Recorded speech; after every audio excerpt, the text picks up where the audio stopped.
All right. Hello again, adventurers, and welcome to another exciting episode of Designing New Dragons. Join us as we may be creating your new favorite character.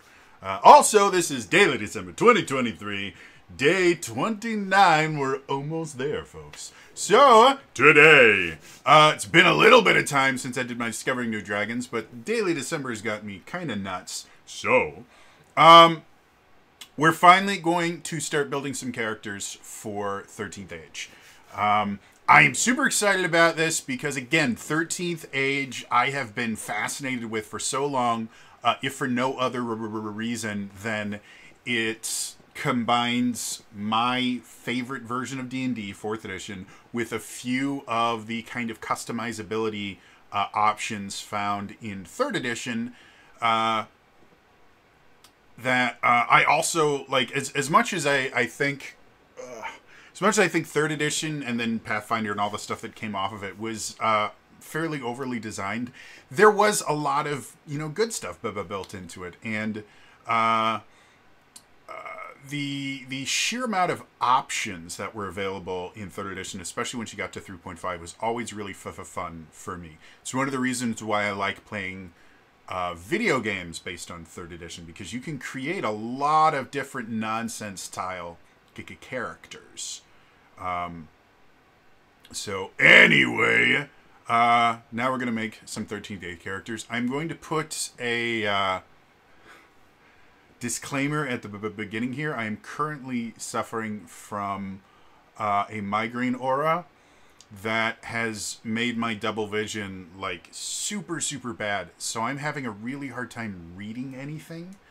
And having light shooting me in the face is not helping. But if I don't do this now, I'm not going to be able to get a video out for today. So if you see me like leaning forward a lot or squinting a lot, that's because I physically can't read the massive text I've blown up on my like 46-inch television that I use for a monitor, because my eyes and brain don't like me right now. That being said, let's jump into 13th Age. So, first character we're going to make, I'm going to just follow the character creation checklist to just make sure that I do everything that I'm supposed to. And the first thing they have you do on this one is you choose your race. And we have access to the following races in the core book. Again, I do have the kind of rules expansion called 13 True Ways. And if you look at the SRD, all of that stuff is included in the SRD for free. But I have the core book up on the computer screen. So I'm going to start with that stuff. And maybe some of our later character builds will involve some 13 True Ways stuff. I'm going to make a monk at least once. I gots to do that. But... that being said, let's start off with the race. Again, the races that we have access to are human, dwarf, dark elf, high elf, wood elf, gnome, half elf, halfling, and half orc.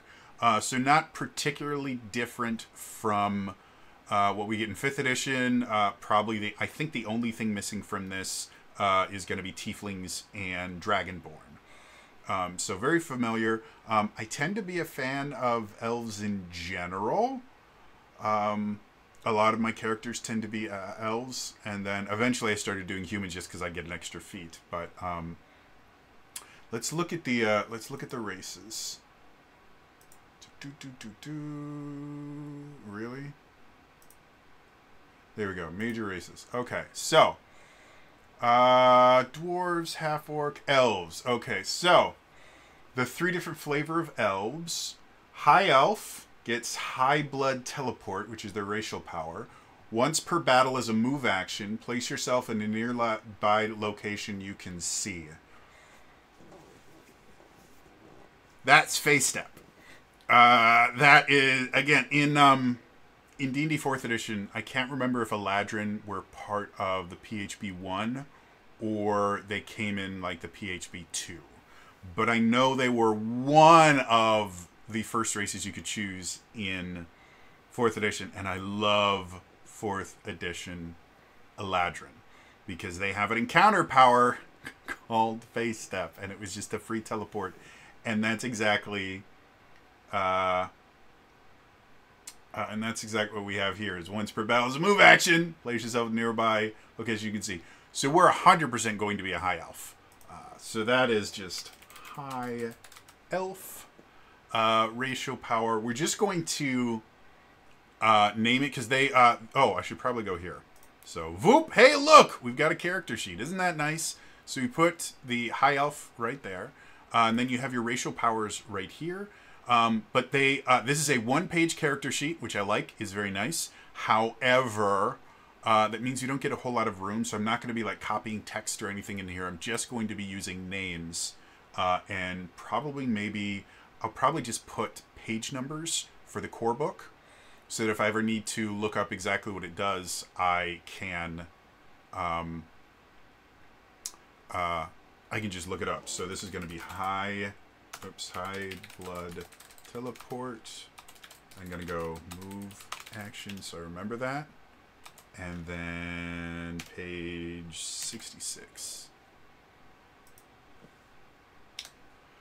All right, so it helps if I spell it correctly. High blood teleport, move action. I guess I don't need action. I can just go move. And then page 66. So we got that. And then for the High Elves, you get a choice with your race in 13th Age, where you will get to choose a +2 in one of 2 different things.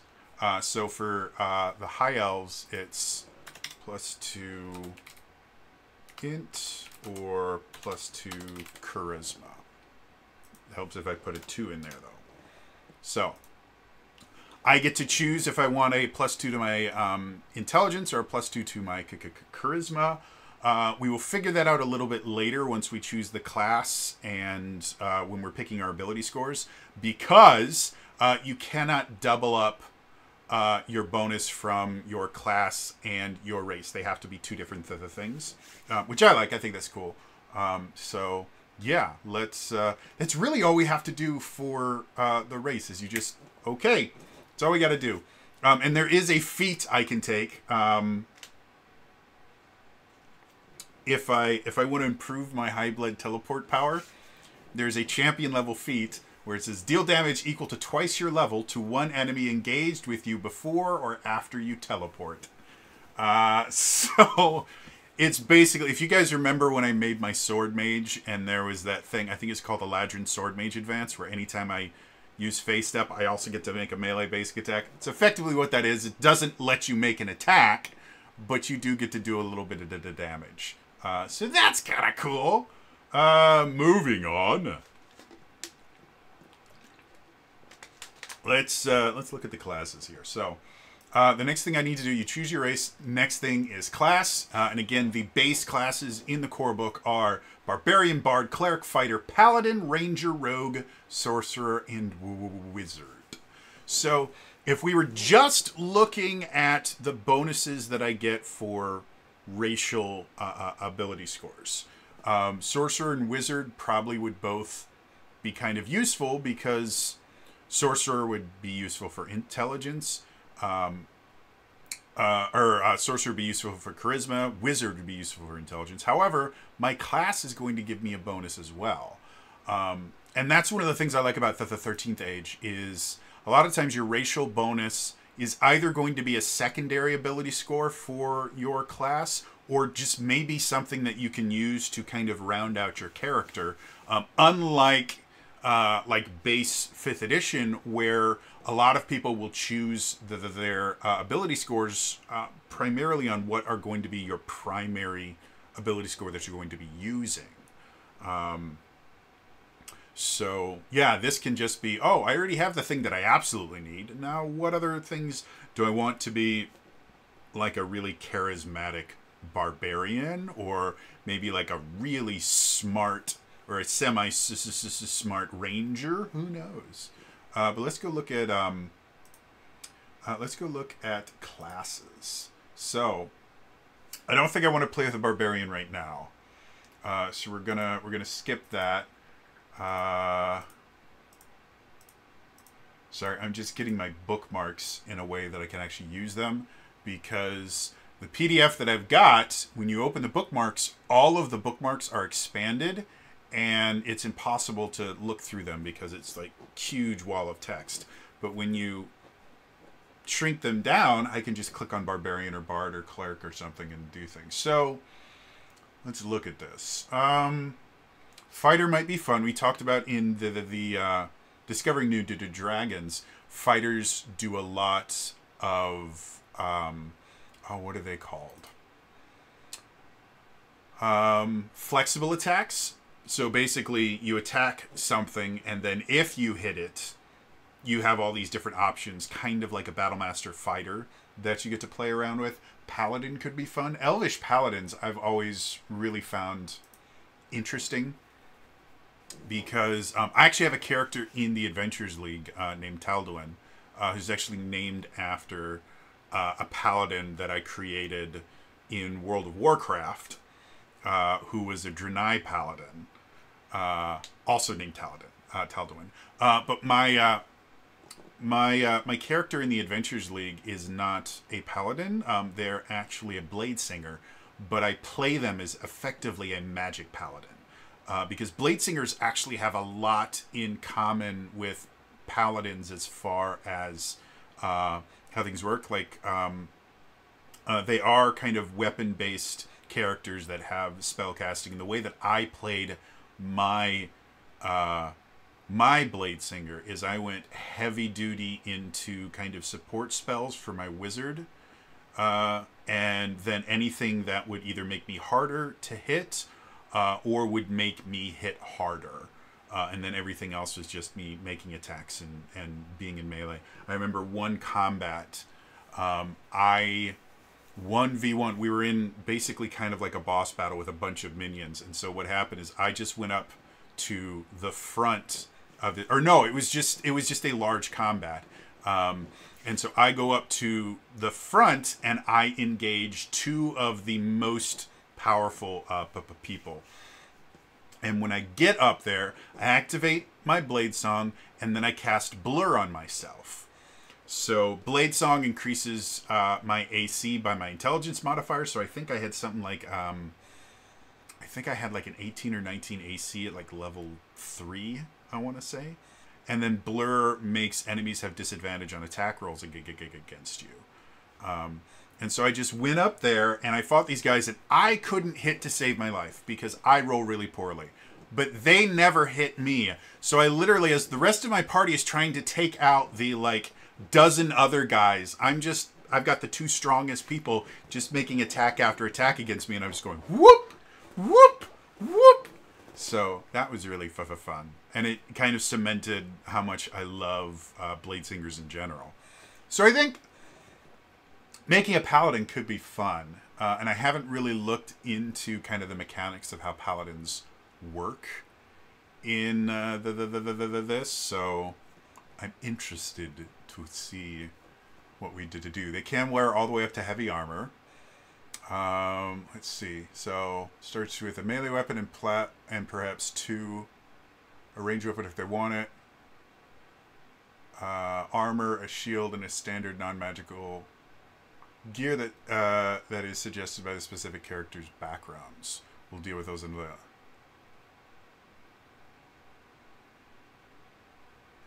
Okay. So, for melee weapons, they can use a lot of different things with no penalties. For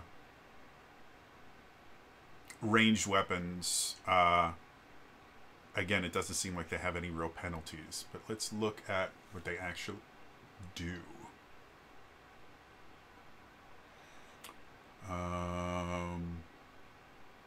So, class features. All paladins have smite. You can use this talent once per battle, plus an initial number of times per day equal to your charisma modifier. Charisma is going to be useful for the paladin, so that's where that might be good. And then as a free action, before you make a paladin melee attack roll, you declare you using Smite Evil, add a d12 to the damage roll, and deal half damage with the attack if it misses. then there's a bunch of feats that make it even better. So Smite works a little bit different than your kind of D&D version. D&D version, you hit them, and then if you hit, you can declare that you're smiting. This, you declare you're smiting first, and even if you miss, you do half damage.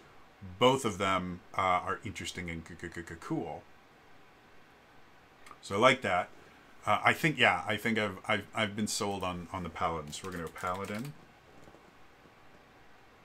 We're gonna be level 1. So we got our Paladin, and let's powers and spells, class features. So we're going to go Smite, Evil. So we got that, and then we get to pick talents. So these are all our different talents that we can choose. And I get to choose 3 of the following, and then as I level up, I'll get a few more.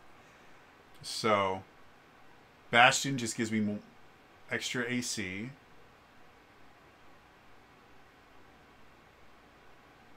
And, oh, interesting. So, Bastion, I get a bonus to AC, and then in addition, once per battle when a nearby ally is hit by an attack, you can choose to lose hit points equal to half of that damage, and have your ally take only half the damage instead.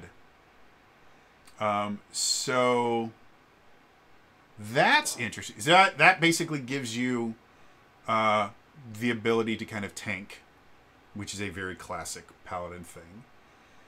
Cleric training. Choose one cleric spell of your level or lower. That spell is now part of your powers. So that's interesting. But I'd have to take a feat to use Charisma as the attack ability for my cleric spells. So that could be cool. I could learn a spell. I haven't looked at cleric spells yet, so we'll keep that one in the back pocket. Divine Domain. Choose one of the domains listed in the cleric's class talent list. You gain all the domain's advantages, including the ability to use the domain's invocations once per day. And if the domain you choose is designed to help cleric spells and attacks, reinterpret the talent to help your paladin powers. You can use this domain's feats if you wish, reinterpret them similarly if necessary. So that could be interesting. I could get again, I'd have to look at the cleric, and I've not looked at the cleric much at all. So that's interesting. Fearless, you're immune to fear and any non-damaging effects of attack named or described as fear attacks. And then you also get a bonus to attacks against enemies that are not engaged with allies, so if you're one-on-one. And then the bonus increases to +2 against enemies with fear abilities. Interesting. I could get into a fearless paladin. Implacable. You can roll saves at the start of your turn instead of the end. That is really, really useful. I might do that because the way saves worked in 4th edition, I'm assuming the way that they work in this as well, is you'll get a bunch of things that you'll have a save to end. And the 4th edition saves is just a flat d20 roll that you need to roll a 10 or higher.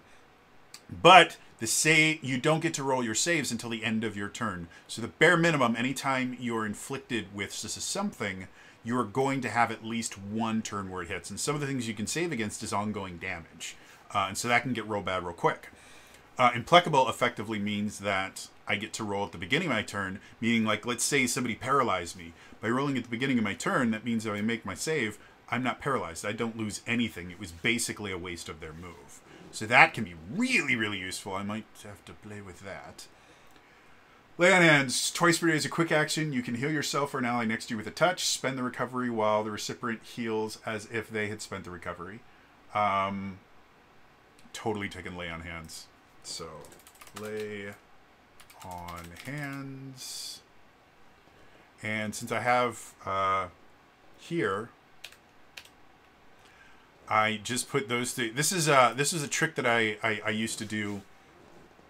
Actually, if I do it this way, does it look better? Yeah, this is a trick I used to do in the Adventures League because I would always type up my character sheets and then print them off as opposed to like handwriting them, because even before my tremor, my handwriting was atrocious. So what I would do is anytime I had an ability that had multiple uses, I would put like a capital O next to it. And then when I was playing, I could just fill in that dot with pencil whenever I used it. And whenever I got the ability back, I could just erase it. And it worked really well. I did it for my my monk. All my key points I would do that with. And it was a really quick and easy way for me to keep track of all that. So that's what I did there. I'm definitely taking Lay on Hands. I mean, that's like classic Paladin stuff. You got to do that. I do find it interesting. Lay on Hands, this, again, everybody has a certain number of recoveries, which is very 4th edition. It's really awesome. But for Lay on Hands, a lot of, and again, I'm going off of 4th edition because I'm not as familiar with 13th Age.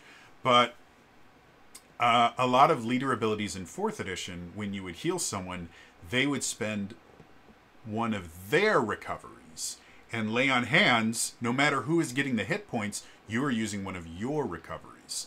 So that's interesting. And you can eventually get a feat that Lay on Hands uses a free recovery instead of one of your own. So that would make that very, very useful. But that's a champion level feat, and I don't have that. So Paladin's Challenge is another talent I can take. When you hit an enemy with a melee attack, you can choose to challenge them as a free action till the end of the battle. Provided that both you and the enemy you challenge are conscious and capable of making an attack, you both take a -4 attack penalty against all of the creatures and a -4 penalty to disengage checks from each other. So this is a taunt, effectively. Or actually, this is much closer to Compelled Duel from 5th edition. You only challenge one enemy at a time.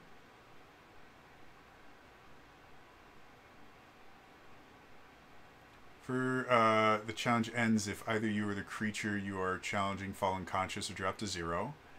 You can end your current challenge and start another when you hit a different enemy with an attack. Third, you can choose the end of challenge if an enemy flees far away from you.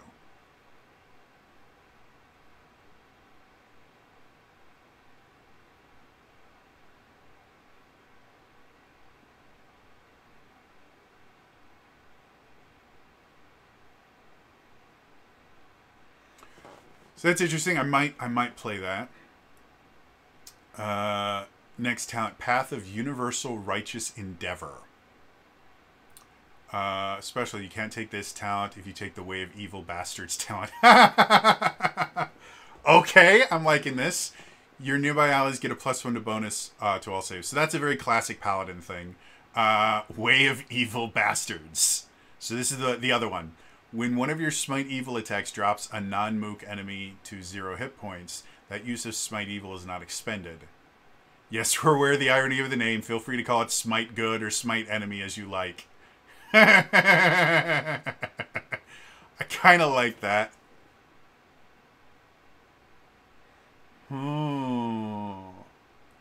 Okay. So, we need to figure out what we want to do. I think I'm going to do, for my second one, because I get 3 talents right now. I'm going to go Fearless. So I think that's a really useful talent, and also gives me some useful stuff. And then I'm going to look over at the Cleric stuff, because either Divine Domain or Cleric Training are starting to sound really interesting. And I'd like to see how magical I can make this Paladin. So, Cleric. Class feature, there's the talents. So the domains. So the talents for clerics are called domains, and they have a bunch of different things. So healing, justice, or vengeance, that could be cool. Once per turn, when an enemy scores a critical hit against you or one of your nearby allies, or drops you or an ally to 0, you gain an attack reroll blessing. Immediately choose a nearby ally and give them the blessing as a free action. You can't hold on to it. An ally with this blessing can use it to reroll an attack as a free action this battle. An ally can only have one such blessing at a time. So that's kind of interesting. So if I went Justice or Vengeance, if I became a Vengeance Paladin, basically anytime we get crit against,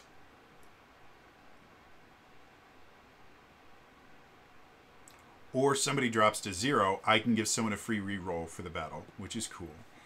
And then the Invocation, add double your level to the miss damage of your attacks and the attacks of your nearby ally, is the Invocation. And then an invocation you can cast once per day is a quick action. So this would be anytime somebody does miss damage, you add double your level to the miss damage. So that one's kind of interesting. Knowledge or lore, life or death. Love or beauty. Protection or community.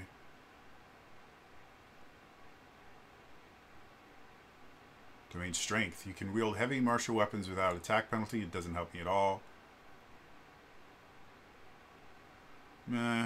Sun or anti-undead. Every attack you make deals holy damage instead of other types of damage unless you choose otherwise for a special attack. Interesting. And then the invocation. When you cast a daily cleric spell this battle, roll a d6. If you roll less than or equal to the escalation die, you regain the use of that daily spell after the battle. That's interesting. Okay, and then trickery or illusion.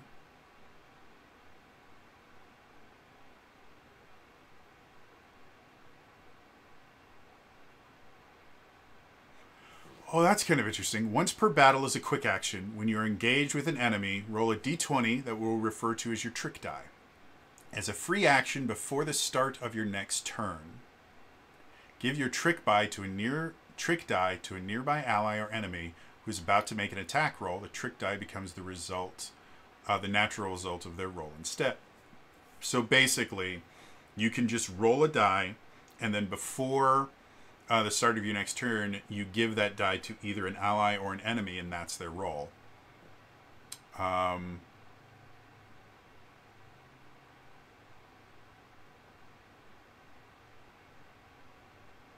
Interesting. And then domain war or leadership. When you make once per turn, you make a melee attack against an enemy. Hit or miss, your allies gain +1 attack bonus to that enemy. So that one's kind of interesting. And then invocation of war, increase the escalation die by 1. So again, the escalation die is basically a bonus that everybody on your team gets, and there's certain class abilities that work with it. So that's interesting. And then let's look at spells. Because those are the domains, and I could take a domain, and there's a couple that I thought might be pretty cool. Or I can just do spells. So bless.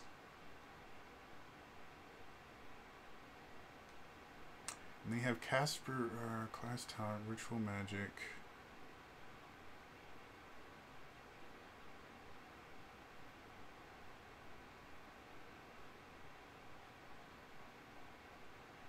Cleric spells that give these two options can be used two different ways. Either with a more powerful effect, usually focused on one target, or a weaker effect that can be cast on multiple targets. Oh, cool.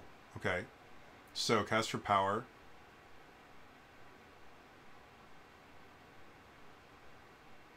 Interesting. I gotta look at this paladin thing as far as like levels are concerned. Because again, the spell casting in this is not written super well to be... and written well, I don't mean like designed. I mean like it's not clear about how all this stuff works. Choose one cleric spell of your level or lower. That spell is now part of your powers. You can change out the spell normally. So basically when I would assume when I level up, I can get new magic, I guess. Chapter 1 icons, Chapter 2 character rules. I have to look through this stuff because I have to figure out how the spellcasting works. Backgrounds, we'll deal with that in a second. Feats, feat list, gear, classes, classification, spell progression. Let's go back here. You choose the spell as a higher level option if you like, rather than choosing an all new spell. You do not alchemy gain higher level effects of a spell when you level up just because you have the lower level version of it.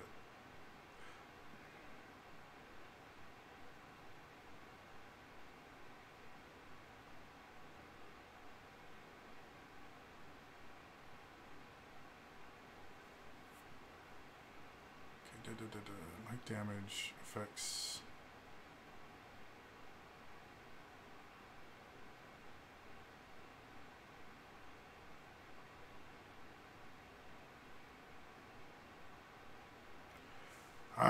this is annoying the hell out of me.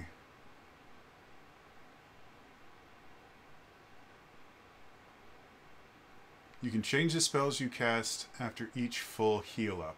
Okay.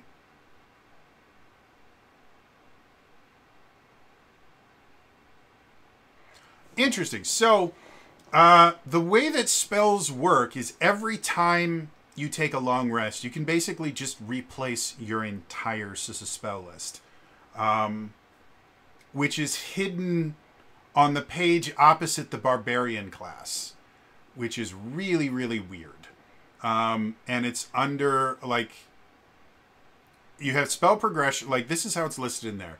You have classes. This is in the classes section. It's nowhere else in the book. Classes, class basics, blah, blah, blah. Then you have spell progression, which talks about that. Then the next section is weapon damage progression. And then shifting choices as you adventure is the next section. And that's where it talks about spells. So that's the only place it actually tells you how your spells work. So effectively, in 13th Age, every character is a wizard. I guess actually be close to every character is a cleric. Because clerics can basically just rechange all the spells in their spell book every day. And that's what they have here. So what that means for my Paladin is if I choose this talent that gives me the ability if I choose this talent that gives me the ability to learn a cleric spell, that means every time I wake up I can just pick a different cleric spell as long as it's my level or lower. And I'm really liking that, so I'm going to go back to the cleric spell list and I'm going to look at the nonsense I can get. So, Shield of Faith. Caster power, 1 nearby ally gains a +2 bonus to AC. Or choose up to 3 nearby creatures, including you, and they get a bonus to AC. Interesting. Spirit of the Righteous. Target 1 minute wisdom plus level versus magic defense. 4d6 plus wisdom holy damage. And your nearby ally with the fewest hit points gains a +4 bonus to AC until the end of your next turn. So Spirits of Righteousness.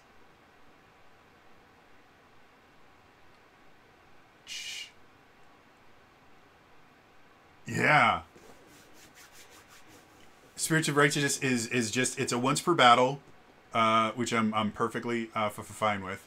It's once per battle. I just get to hit somebody, and if I take that feat that lets me use charisma instead of wisdom, I can use my charisma to do it, and then it's just 46 plus wisdom holy did the damage. It doesn't let me change the damage, I don't think.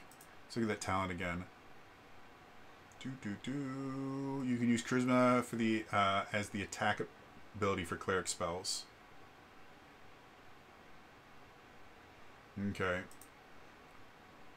So that's definitely one spell that I have access to. Shield of Faith, Javelin of Faith.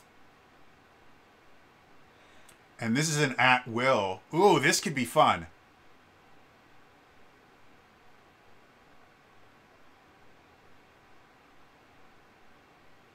Okay, so Javelin of Faith is basically an at-will spell. It could effectively be my ranged attack for this character.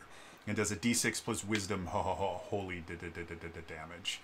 And then as it levels up, it just gets more and more damage. So if I kept that, that would be kind of like my ranged basic attack would be that.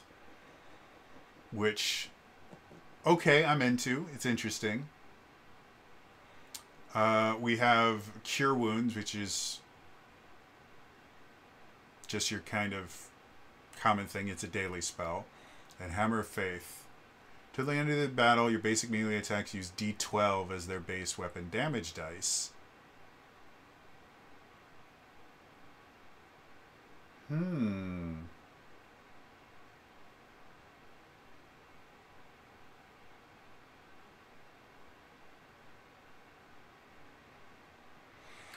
Interesting. So, Hammer of Faith effectively just buffs up my weapon. It's a daily spell, but it just buffs up my weapon.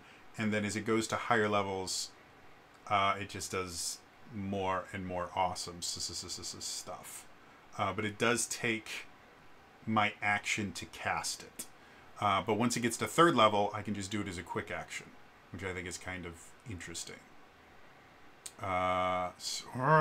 This is getting rough. So right now, for Paladin melee weapons, even the biggest 2-handed melee weapon I could use, it'd be a greatsword or halberd, only does a D10 of damage.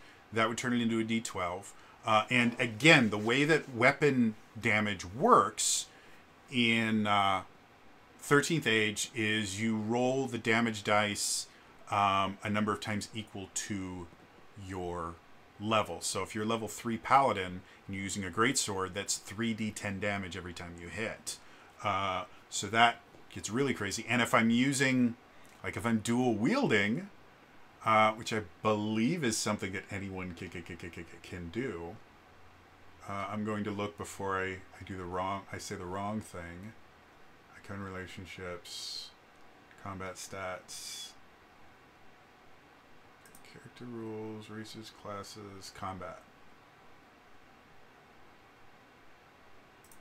Let's go here. Combat summary. Mission bonus, attack bonus, weapons, damage.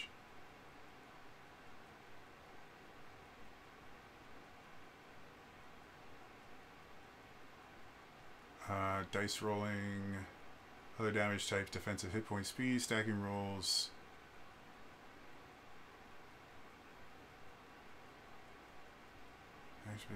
Melee, free, disengaging, blah, blah, blah. I realize this is massively boring. I'm going to go to the index, because I have a great index in this. Glossary, let's see if it's D for dual wielding or T for 2-weapon fighting. Double Dungeon Dwarf King, not there. So let's go T for 2-weapon fighting. 2-weapon fighting, page 168. Let's look at it. Most anyone can use a melee weapon in each hand instead of fighting with one-handed weapon. When as effective as doubling the skill you have with one weapon. You fight as normal, generally using the weapon in your main hand to attack. If your attack roll is a natural 2, you can reroll the attack but must use the reroll.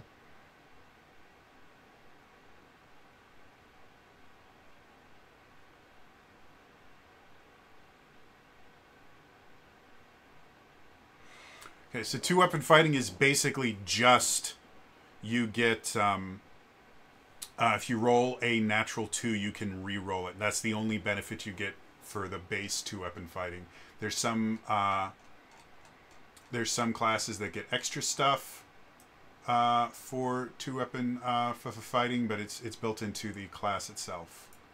And the Paladin does not have any kind of specialties with 2-weapon fighting built into it. I'm going to check to see if maybe there is a feat. Because there are general feats that you can take. Reload, reach tricks, ritual casting, skill, strong recovery, toughness.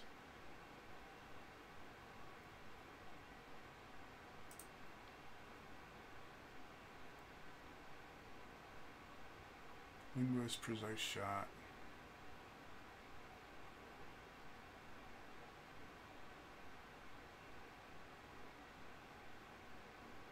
So yeah, nothing.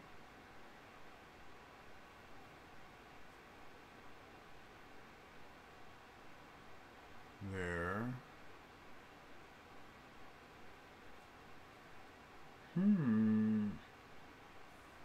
All right, so I'm not going to do dual wielding or anything like that.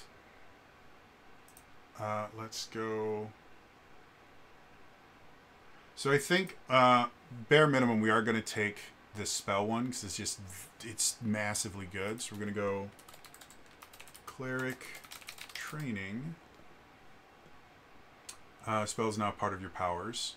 And then for the spell, I can change it every single day.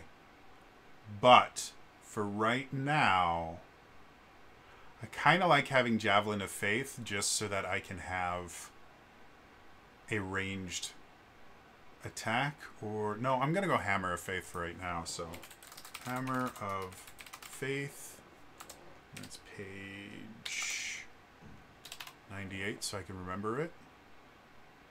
It helps if I spell training right. Wow, I can't spell anything right today. Cleric training. So we got Hammer of Faith. So now I got my talents. That is basically all I got to do for my Paladin, right? I just go gear. We'll deal with the gear in a second here. Because... Really? Oh, for Peach's sake. Why do you guys have everything expanded? That is the most annoying thing ever. Alright, so choose race, choose class, ability scores, combat stats, unique thing, icon direction, backward skills, food, gear. Okay. So I'll be doing gear later. I was just checking to see if I needed to choose my gear now or if I need to do it later.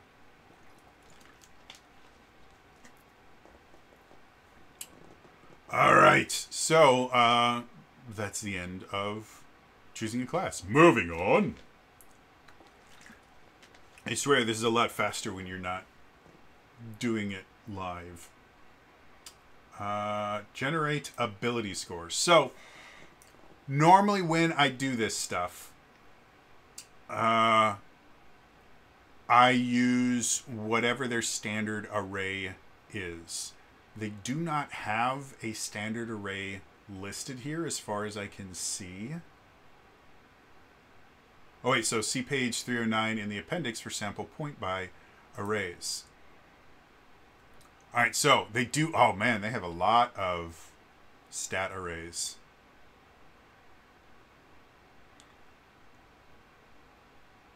So I could go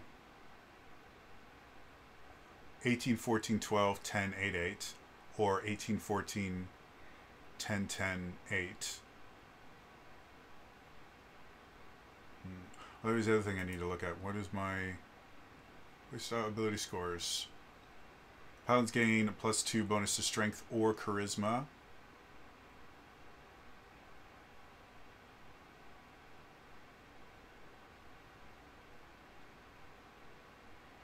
We'll deal with pack rounds and stuff like that later. Cool. So, now that I know that there is arrays that I can use, I think I kind of like, maybe if I want to go 16, so I could go,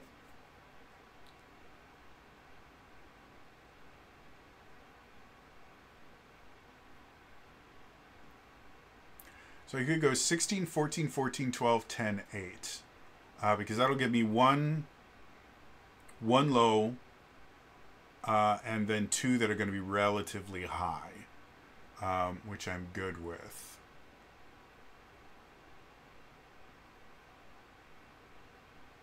So I don't like lowballing things too much. So yeah, I think I'm going to go for this character because they do need to have a couple different things. I think I'm going to go.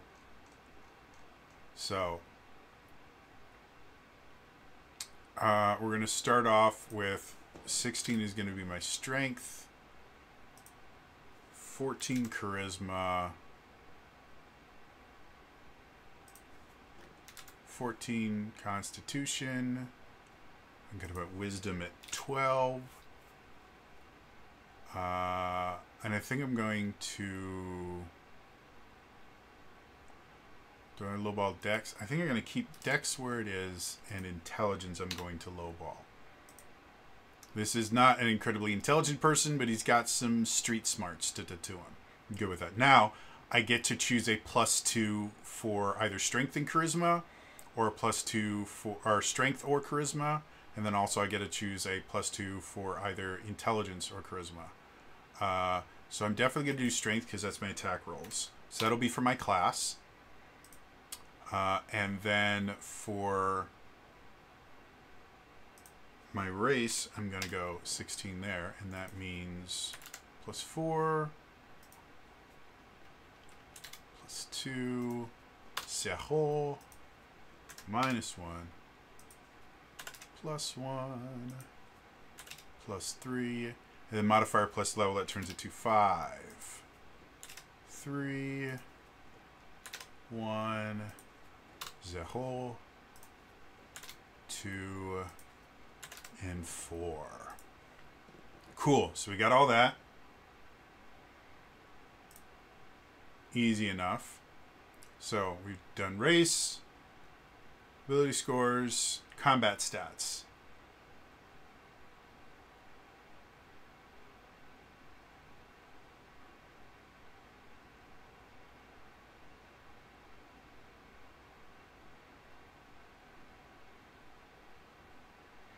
Interesting. So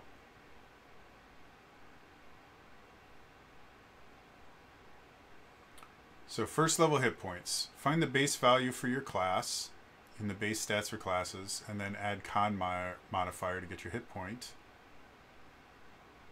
And then multiply your hit point value by 3 to get your total hit points at first level. So let's go Paladin.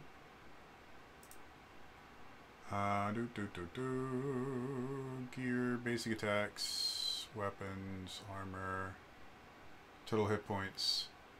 8 plus con modifier times 3 is my total. So we start with 8. Con modifiers plus 2, so that's 10 times 3 is going to be my maximum hit points are 30. Current is 30. And we'll deal with recoveries in just a second. So we got that. Armor class. Find the base AC value for your class, 10 to 16, and the base stats for classes. Find the middle value among your con, dex, and wisdom. That value is your AC modifier. So this is an interesting thing as well. In 13th Age, your defense is not based solely on a single stat. I mean, it technically is, but it's the middle value between 3 different attributes. So for this one, it's Constitution, Wisdom, and Dexterity. Well, Dexterity is 0, Con is 2, Wisdom is 1. So technically, my armor class is based on my Wisdom for right now.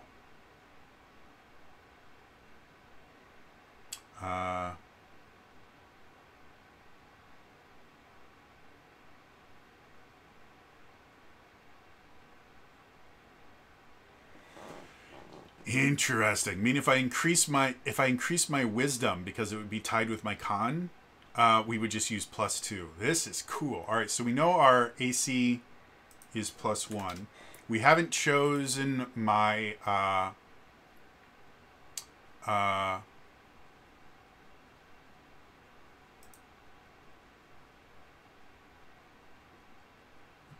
suits and best. Suit class started PC not to fight using a shield. Okay, so base AC for Paladin's going to be 16, so armor class is going to be 17 for that. Works for me.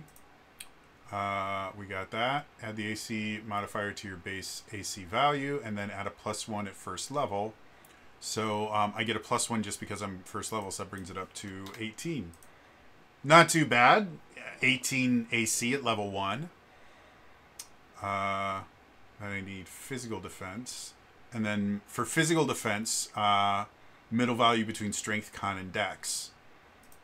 So, base physical defense for Paladin is 10. So we're going to start with 10. We find the middle value between strength, dex, and con. So it's going to be a 2. Let's bring that up to 12. And I think we are also add, yeah, +1 at first level, so that brings it to 13. I'm not 100% certain what physical defense is. I think that's kind of like what replaces con saves. Like, I'm assuming physical defense will be used for things like poison. And then mental defense. Mental defense for a Paladin is 12. And then for mental defense, int, wiz, and charisma. I have to find the middle. So int -1, wisdom +1, charisma 3. So we're going to go with a +1 for that. So that brings it to 13. And then one more because I'm first level, brings it to 14. Not horrible. I don't know if those are good or bad numbers because I've never played 13th Age before, but they feel good to me. And then initiative. Initiative bonus is D20, not a static value. Start with your dex mod, and then add +1. So, do I have an initiative thing here? No, it just says start with your dex mod, so... Yeah, it's dex mod plus... oh, there it is. Initiative, right there. So yeah, my initiative is just +1. So that's cool. Then recoveries. Most characters start the game with 8 recoveries. Some classes and talents may give you more.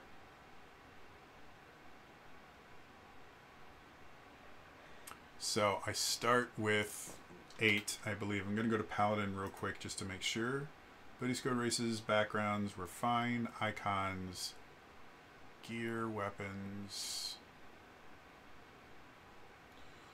I'm going to go back to that page. Okay, so background points, recovery dice. So Paladin is a D10 per level. On recovery roll is 1d10 plus con modifier, right? Let's look at this. So, recoveries. Recovery, you roll a number of recovery dice equal to your level and add your constitution modifier. So yeah, it's just flat constitution, which for me is just a +2. Come on, +2. Cool. So that's my recovery roll right now. It gets better. Because, yeah. Recovery, you roll a number of recovery dice equal to your level. So easy enough. And then attacks and powers.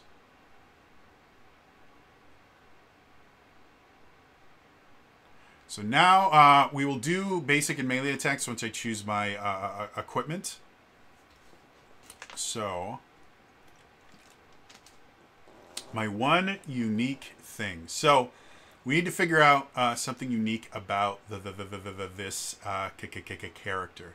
They're a paladin. They're a high elf paladin. So they are a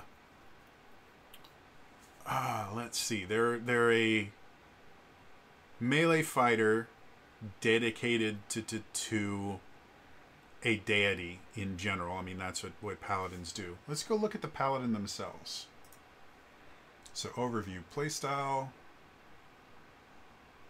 Paladin's a heavily armored and fanatically devoted warrior of the gods, or of causes so pure they don't require gods to make them holy.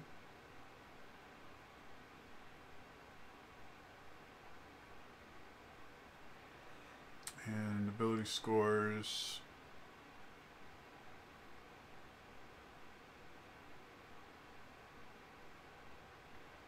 races, backgrounds.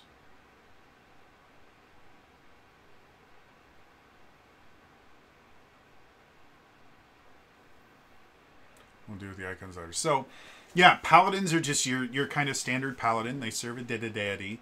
Again, I'm a huge fan of the Avenger from 4th edition. I just like that kind of, you know, I am... the action arm of my deity. I do the things that other people don't.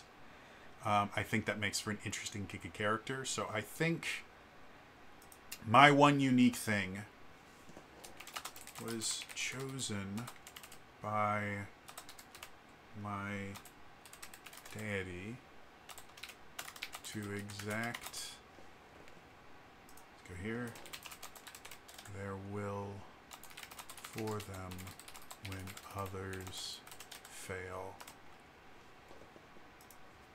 to do so.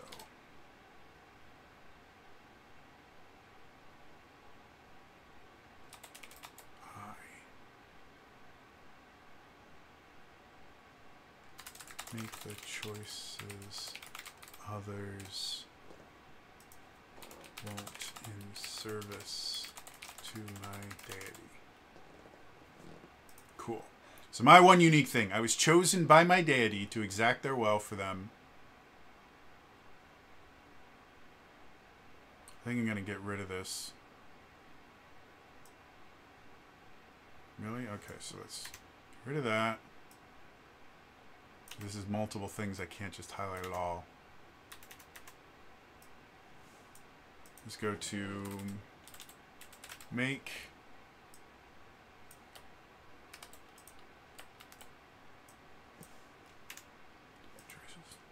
Others won't. Yeah, we can just do that. I've chosen by my deity to make the choices others won't.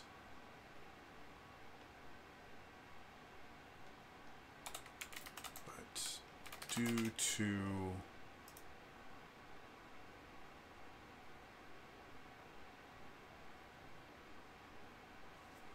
the possible backlash, I do this in secret. So, I am basically the secret enforcer for my deity. So,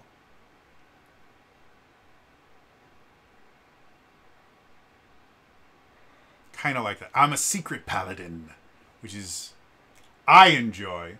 So you've got our one unique thing.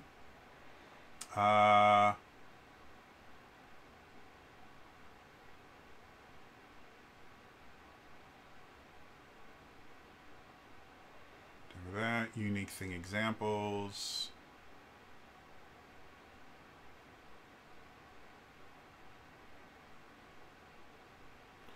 Now icon relationships. Okay, so now we have to choose our icon relationships, and this is the thing that's going to be the most difficult for me because I've never had a system that does this. Let's give me the icons in one.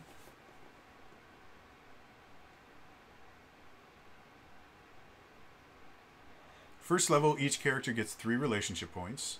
However points you spend on a relationship is the measure of its overall usefulness, since the relationship mechanic lets you roll 1d6 per point invested in a relationship when you're trying to leverage your connection to the icon.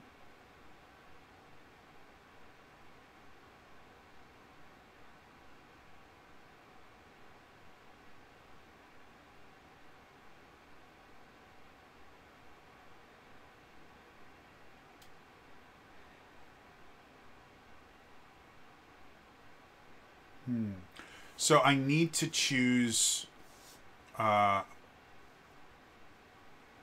icons.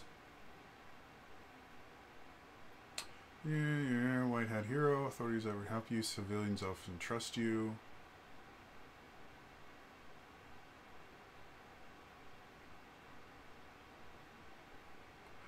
Kind of like, so you have 3 different kinds of relationships. You can have a positive relationship, a conflicted relationship, or a negative relationship. And I know I want to have at least one negative I want to have one negative relationship because of this whole I'm a secret paladin thing. So I definitely want to have one negative relationship. Let's look at the icons again. So the icons, the Archmage, the Crusader, the Diabolist, the Dwarf King, the Elf Queen, Emperor, Great Gold Worm, High Druid, Lich King, Orc Lord, Priestess, Prince of Shadows, the 3 icon alignments.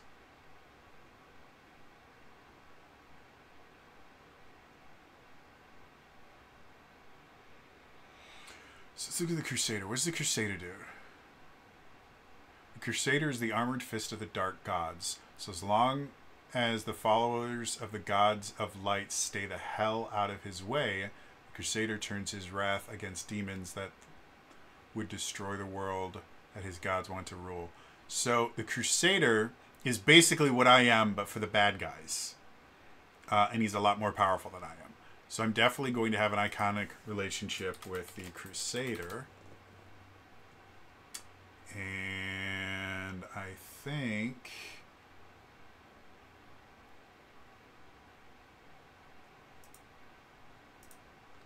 Okay.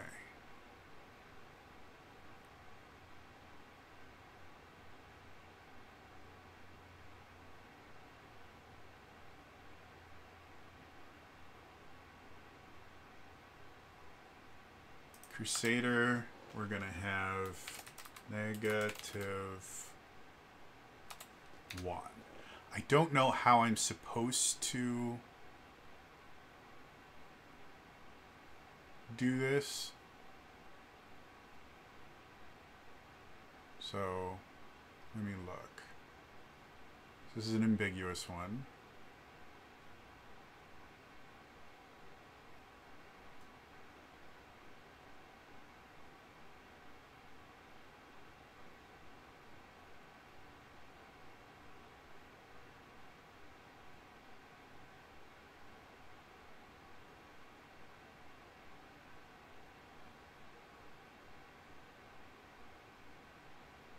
Yeah, okay, so we're just going to go -1 with the Crusader. I still have 2 more relationship points.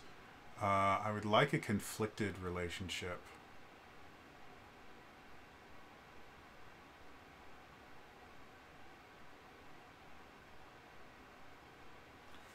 Visamvan. I think the Great Gold Worm might be an interesting one to have a conflicted relationship with. Because again, they're basically the god of paladins.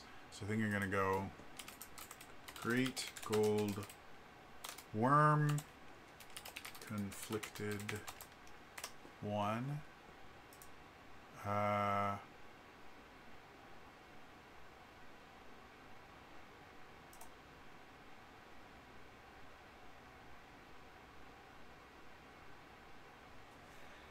And then do I want to do another... Because I could just do another point in the negative relationships with the Crusader, which just makes us very much... We have issues, because he's working for the bad guys, I'm looking for the good guys. And I like the kind of conflicted aspect of the Great Gold Worm, because I'm still... I do bad things to bad people, but I'm also just doing bad things, so the Great Gold Worm would have issues with me. Or do I want to do one other one? Maybe I'll do the Archmage. And I'll have a positive relationship because I'm a magic paladin.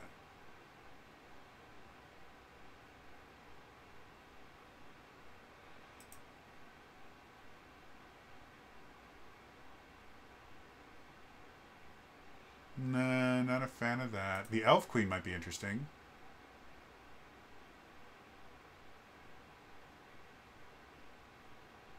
Yeah, I think you're going to do the Elf Queen. So, Elf Queen... And I like conflicted. Really? I can't type. Conflicted 1. There we go. So, I'm conflicted with the Elf Queen, conflicted with the Gold Worm. I got a negative relationship with the Crusader. Cool. Into it. Moving on. Background time. All right. So this is where things get interesting. So... each character gets 8 background points. To as many backgrounds as you want.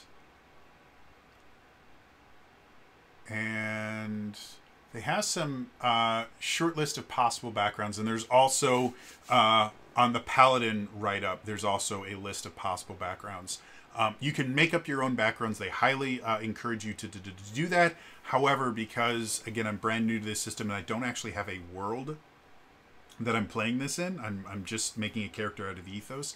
I think I'm going to stick to the possible backgrounds that they list here. And I think the ones that they list here are going to be use the same list. So I'm going to look at the Paladin really quick. So, shortlist possible Paladin backgrounds. City Guardsman, Combat Medic, Bodyguard, Outlaw Hunter, Seawall Captain, Golden Citadel Archaeologist, Elf Queen's Courtier, First Triumph Inquisitor, Veteran of the Orc Wars, Hellhole Commando, Ex-Priest of the Diabolist. Okay, so that's one thing. And then the ones they have here. Acrobat, Alchemist. Well, Assassin, I definitely want one of my backgrounds to be Assassin. So we got that. I don't know how many points I'm going to put into it yet. I believe you can put...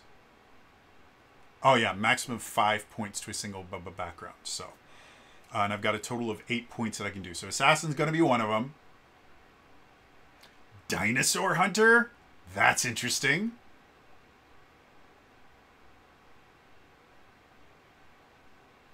Warrior Poet.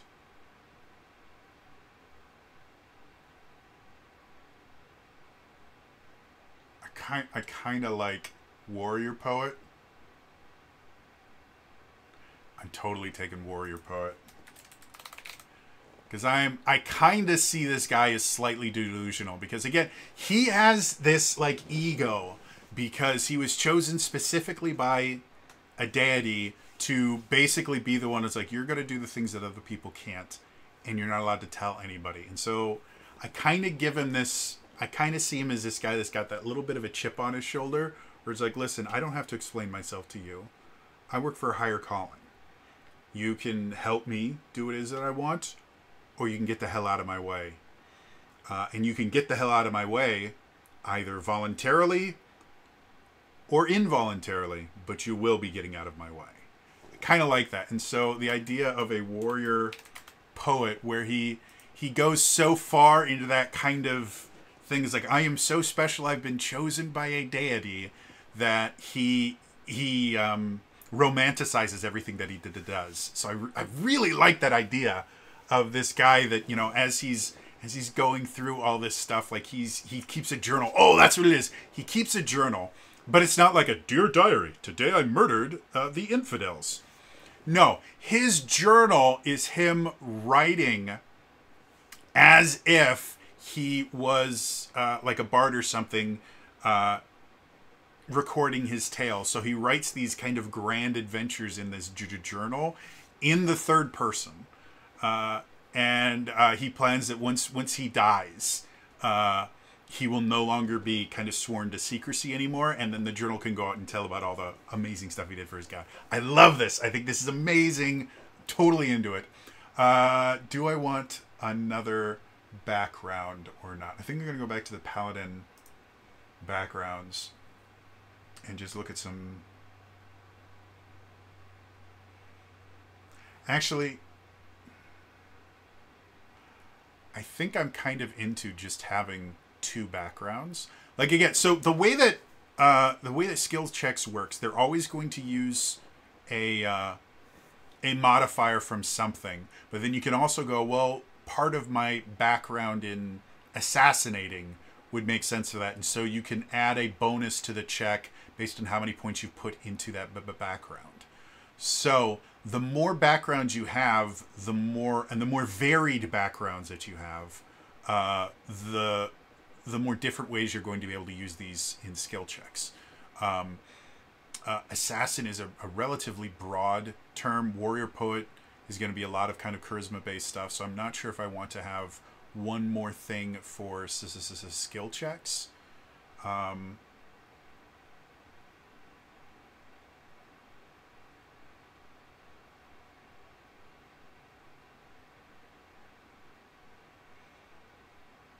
I kind of like the idea that he was... Okay, so I'm going to do...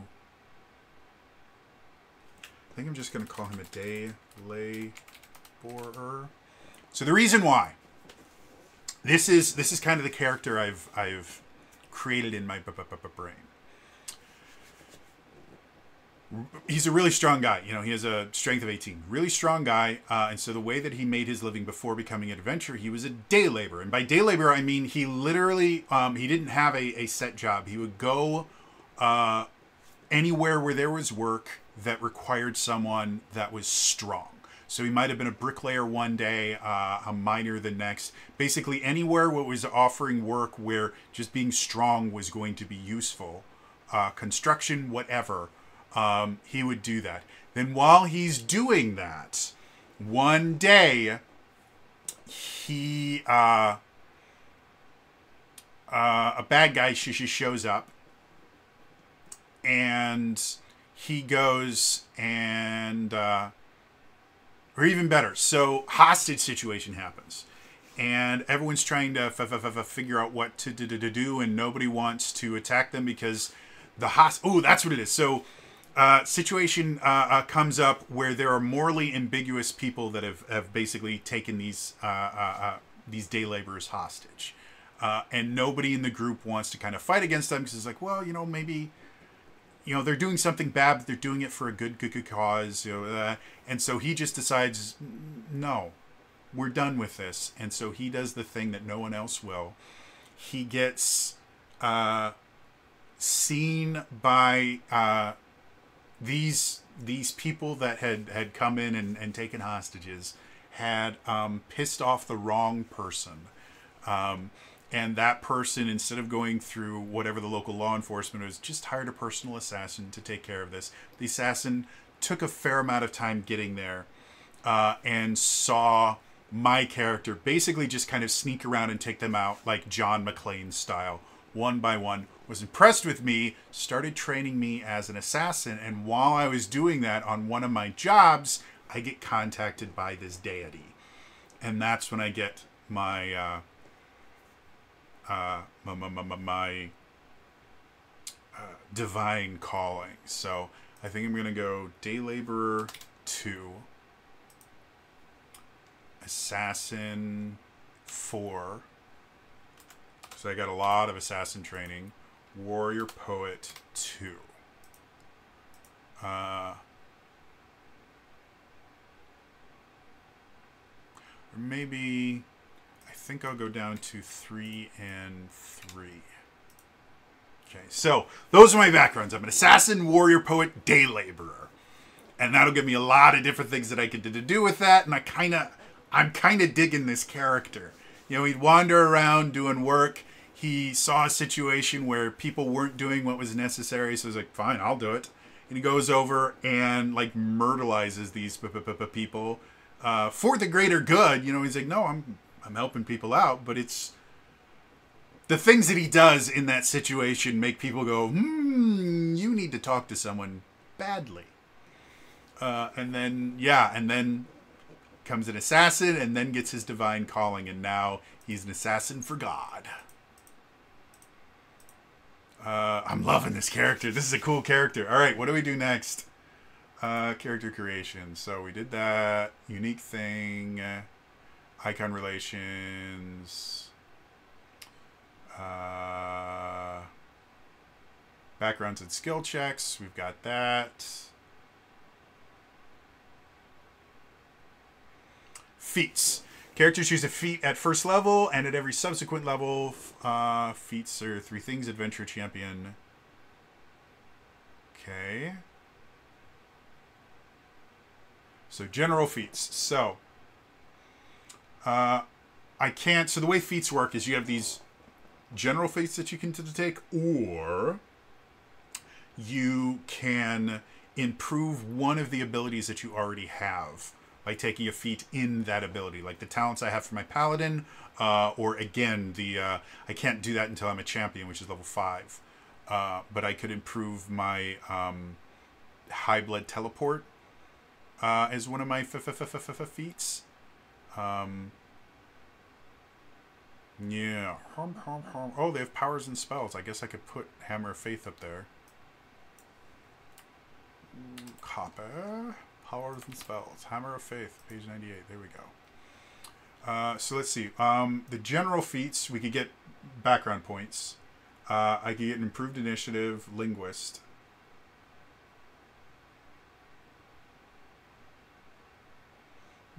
Precise shot, rapid reload, reach tricks.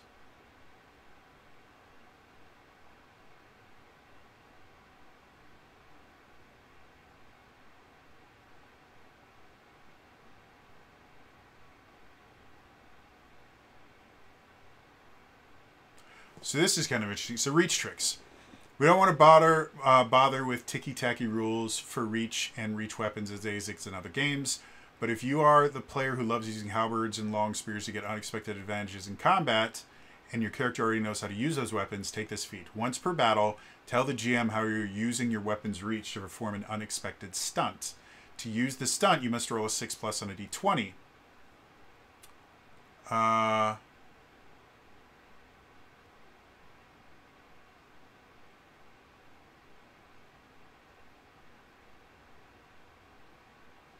See what's ritual casting. Rituals.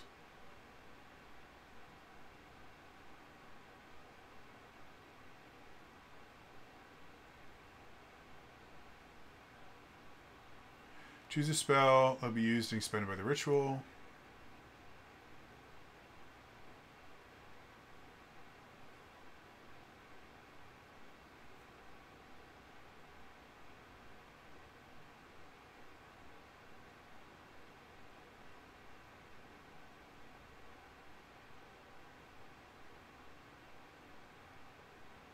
Okay, not going to play with ritual casting.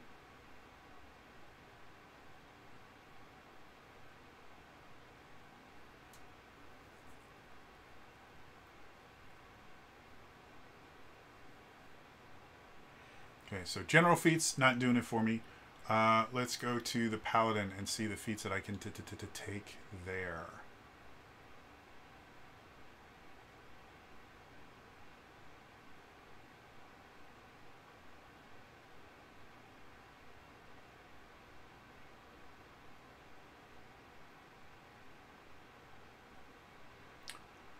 So, I could improve Smite Evil to give my attacks a +4 attack bonus. So that's something I could do. Because I took Cleric training, I could just use Charisma for the attack ability for Cleric spells, which would be very, very useful. This Hammer of Faith doesn't really use an attack roll. It just makes you better, but all the other spells do. So that could be useful. Fearless. Let me look at what I have. So Fearless, the adventure feat is it's get a bonus to death saves. And then Lay on Hands, I had twice my Charisma modifier to the healing provided by Lay on Hands.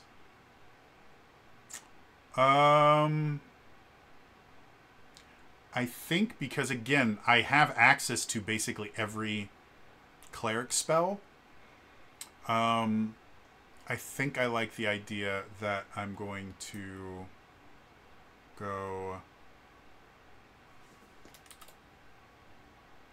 Cleric Training Adventurer, and then page 114.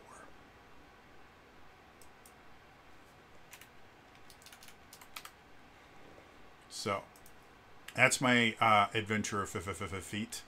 And so it means that anytime I do use a cleric spell, I can just use my charisma for attack roll instead of wisdom, because my wisdom ain't great. So yeah, that's basically a +2 compared to what I normally would be doing, which ain't bad. Yeah, let's go back. I just did feats. We're done that, done that, done that, done that, done that. And then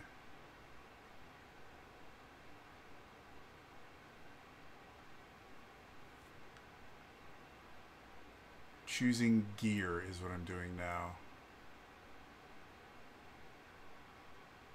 Mounts, weapons, blah, blah, blah. Do they not have... Alright, let's go back to the Paladin. I thought they had like pre-built stuff that I could do. So...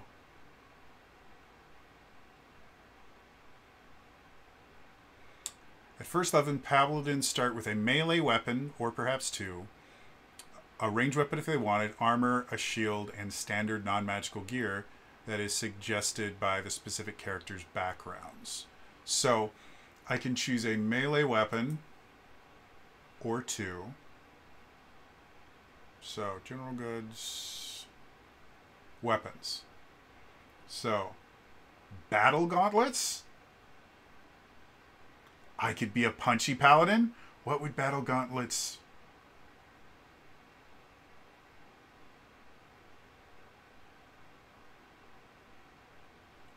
I might be a punchy paladin, guys. I don't know. Let me go here. All right, so one-handed. I don't know what battle gauntlets would be considered, though. Does it give an idea of what they should be called? Weapons, average quality.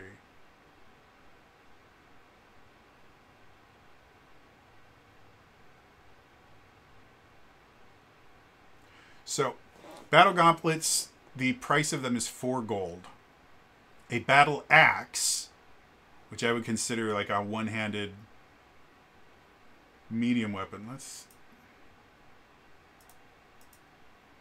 Okay, so yeah, a battle axe would be a heavy or martial melee weapon, and that's a D6 for this character. So.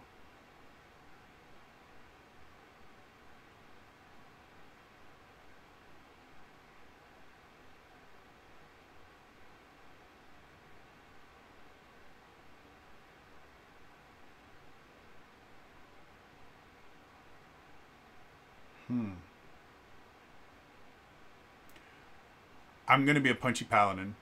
So we're going to use Battle Gauntlets is my weapon. I'm not going to use a shield. So I'm effectively going to be dual wielding.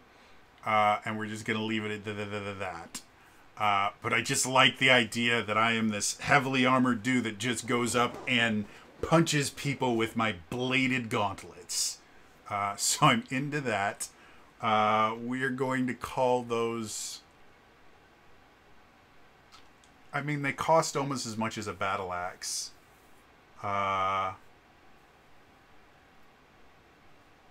they're more expensive than a hand axe. Let me look.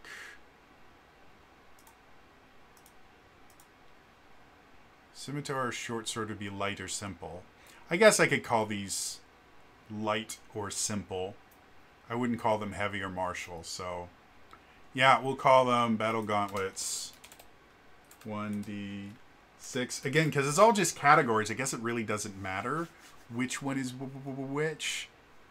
But I'll do that. I'm fine with that. So we'll call them Battle Gauntlets. What else do I get? So a melee weapon. Armor, I'm not going to take a shield because I'm a Punchy Paladin. Or, you know what? Since I don't technically need to do dual wield, I'm totally going to take a book out of... I'm going to take a page out of the Fabula Ultima book, and we're going to Shield Gauntlet. A-U. So Shield Gauntlet. So what it is I'm going to have battle gauntlets that also count, like, are a little bit wider so I can use them as shields. And mechanically, it's not going to really change anything. But... yeah, it means that I can be a Punchy Paladin and block things with my gauntlets as well. And I think that's kind of cool. And I just have, like, large fist and flat. Like, I'm into this. Cool. It also means, since I'm using a shield, that'll increase my armor class to 19. Because why not? I'm into it. So we got shield. So that's my shield. And then we're just going to go back to gear. Weapons, armor.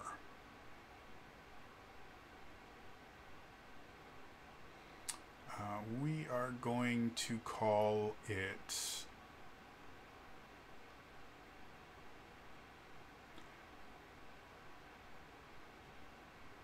I think we're going to do scale armor.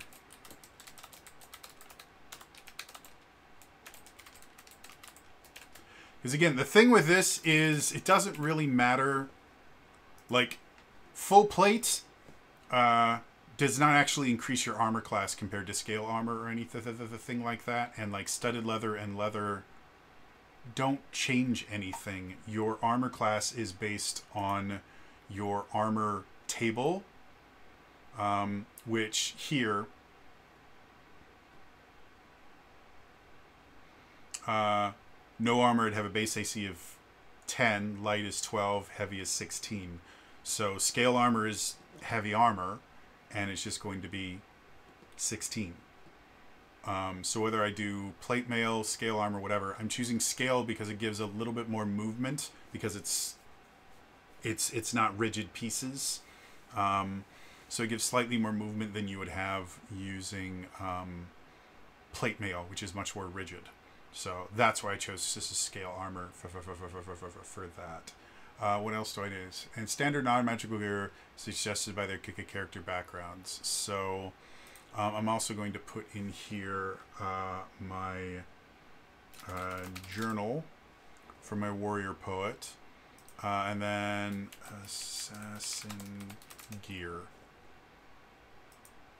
Just to have that. And my day laborer gear is my muscles. And then I also get paladins who budget carefully for themselves and their temples start with 25 gold. I'm not that. So I'm going to do a D6 plus a D6 times 10 gold who live mission to mission. So let's just roll a d6 here. I got a 2 because that's how I roll. All right, so I got that. That gives me 20 gold pieces to do there. Basic melee attack. Where are my attacks?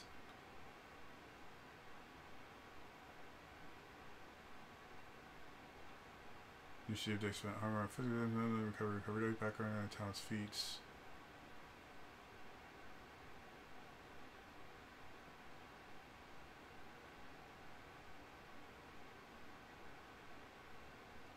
Okay, so basic attack.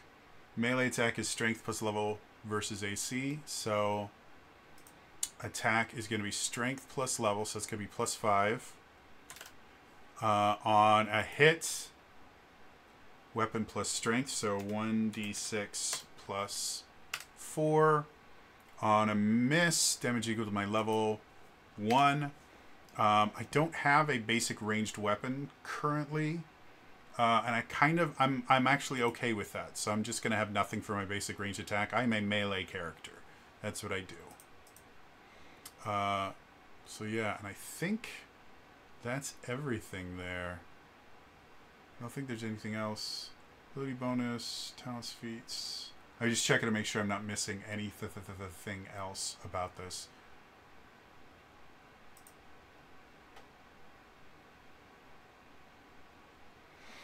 Yeah, so that's it.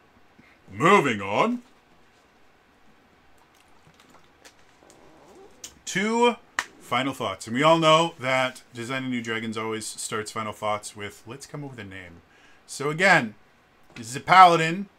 He serves a deity. We didn't really define the deity because we don't have a list of deities to go off of. But they're a day laborer. They're kind of a nobody normally. And so for kind of an elven nobody name, I like this.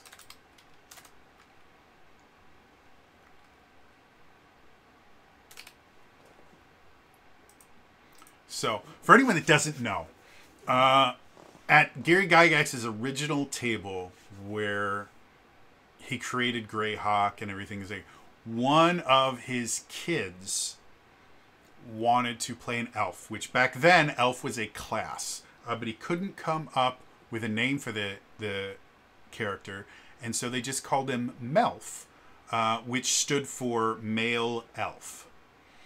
And Melf, again, became a huge thing in D&D in general. There are spells named after him because Elf the class in the original D&D was a hybrid fighter magic user. So they could attack with a sword, and they also could cast a limited number of spells. Not as good as a wizard, but more...